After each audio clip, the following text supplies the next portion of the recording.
Willow Springs for rFactor 2 dropped on Steam last month.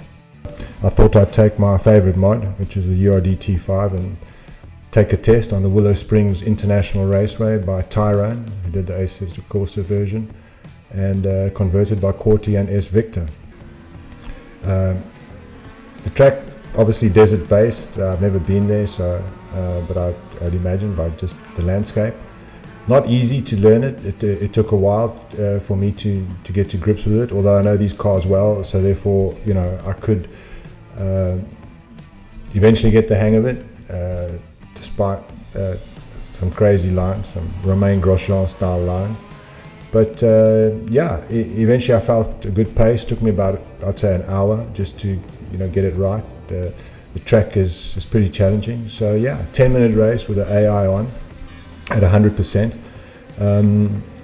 We give it a test. You know, it's like I said, it's obviously a small track. I don't think this is used for very big races. I reckon it's more track day stuff. So I hopped into Eduardo Mortara's DTM Mercedes. These are the skins. Earlier I didn't have the skins on. Now they have them.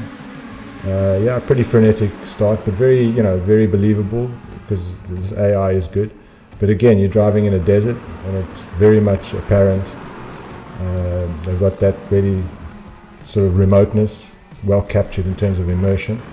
The track, yeah, it's just beautiful. It's got different lines. You can, you know, hit the apex and get it right, and you can just be a bit wide and still not scrub off too much speed.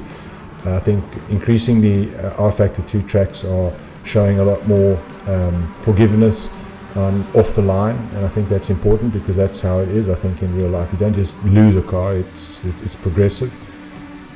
So as you can see, it's got a really nice atmosphere to it. It's obviously don't get much rain there, but again, back to the track. It's well modeled. It feels good. It's GT3s do about a 120 around here. I managed to do 110, I think, or 111. I'm sure I could go a bit quicker, but you know, just to sample the track, the things that I can just tell you that were just quite remarkable was that you can go offline, like you saw there. You know, the guy on the outside still got traction, so it's not like he's out. So there's 2 or 3 lines through here. Corners just never end. I mean, they just go on and on and on and on and on. So you've got to really look deep into the apex. I think that's very important, even in these short little squirts, especially here. You just got to follow your eye with the apex. Otherwise, if you don't, you'll find yourself on the sand just here on the left. So yeah, it's quite a technical track to drive. And the cool thing is you don't scrub off too much speed if you haven't got the ideal line. And you really feel the limits of adhesion, you know. It's just got some beautiful camera angles, as you can see. It really looks racy, and the AI are very civil and very believable here. I put them at 100 ASA faster. 100%. I think faster guys would probably put it on 105, 110. But you know, yeah, this mod just works fine on just about every track. So that's why I like using this car. It gives you a good idea of you know, where the limits are on a track. You know, I think it's important to do a track review with a familiar car, and I'm very familiar with this car. Again, these corners just go on and on and on and on, and just when you think you're out of it, you're still turning. You know, so interesting. You know, it's a challenge, and what I love about these style of tracks, you know, Watkins, Glen. A lot of these American tracks, that they haven't chicaned them, you know, they haven't turned them into modern stop and go and squirt chicane tracks. I would imagine that this is probably the same layout they had since the 50s. You know, I don't see that there'd be many changes. You know, perhaps there would have been some slight configuration changes, if there were any. But again, they didn't put a chicane here or there just to slow things down. I reckon this would happen because they're not having IndyCar here or very, very fast cars. I would say these DTMs are a tad too quick for this track. You know, I don't think DTMs will ever run here. But I think it'll be a good GT3 track. Definitely a good open wheeler. You know, like the Formula 3, Formula 4 would be fantastic here, I would say, because again, the lines are there, and there's obviously the ideal line, but there's also lines that are not quite ideal, but also not scrubbing off huge amounts of speed, and the track handles the AI really well. They're intelligent. They block. They do everything you expect a human to do. So yeah, it's not like there are times when you download a track and then the AI just doesn't work. This is fresh out the box. It's the only thing I can really crit this track is that they haven't got a very nice cover. It's a green thing with a white line squiggle on it. But I'm sure they'll get that right. And if not, it doesn't really matter. The track is a track, and it works well, and this one does.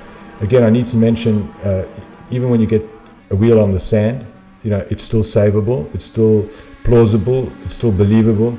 You don't feel like you've lost it, and several times, even especially when I was practicing, you'd be way off the line, but at least you could save it and you could keep it on the tarmac. And I think that's a very satisfying element of what they've achieved with simming these days, and especially rFactor 2. And I think this track, I'll give it a full thumbs up. I think it'll be great for league racing. There's a lot of runoff area. You're not going to hit walls, so if you make a mistake, you are punished, but it's a sand punish, so you can get back on. You can, so yeah, I think there's a lot of elements that are very favorable, and I think they've really hit the nail on the head. Like I said, it's a classic American style track with nice flowing lines, which I think it allows for very close racing, and it's just believable. It's very believable as you drive it. Nothing more else I could say. If I've got to give it a star, I'd say it's 5-star. That's the best. It doesn't get better. Maybe 4.5 if you're going to be pedantic about the cover art, but that's easily fixable. And it doesn't affect the driving experience in one way whatsoever. But here you go. Here's some of just random camera views. You can see it's very sparse, obviously in the middle of nowhere, and where tracks should be actually. So the environmentalists don't give us a hard time. Super. I can just absolutely 110% recommend this track. Thank you for watching, and I hope you liked it. If you did, give us a subscribe, and we'll do a lot more of these.